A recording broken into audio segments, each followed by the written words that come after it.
G'day guys, it's me again. Today we're talking about spring spacers for the Landrover Discovery. Now if your springs in the back are sagging down and you just want to retain or even just raise the back of the car up, these are probably a good idea, especially if you've already got a lift.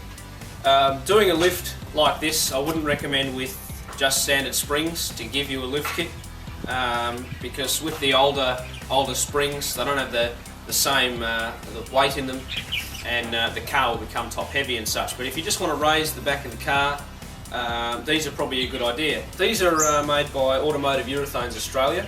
These are a 30mm polyurethane 30mm polyurethane ring.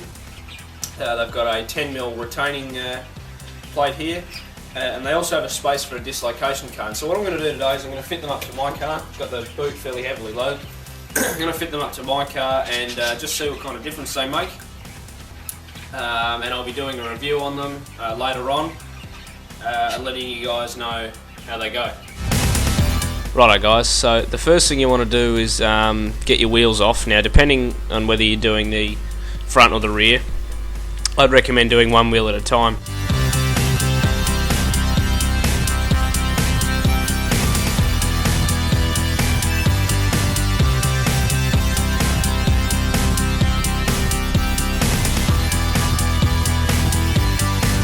We jacked up the axle and unbolted the top of the shock from the mount.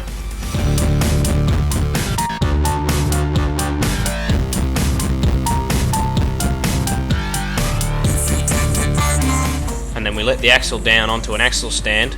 Then we got another jack under the chassis there, and we jacked the chassis up.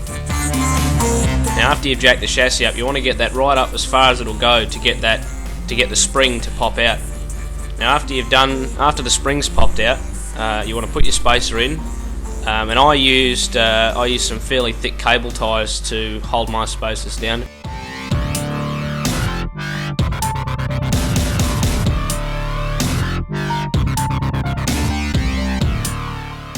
Then I pushed the spring back in under the retaining ring at the top, and lowered the chassis back down.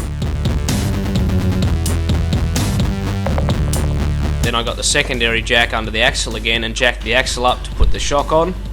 I tightened the top of the shock mount up.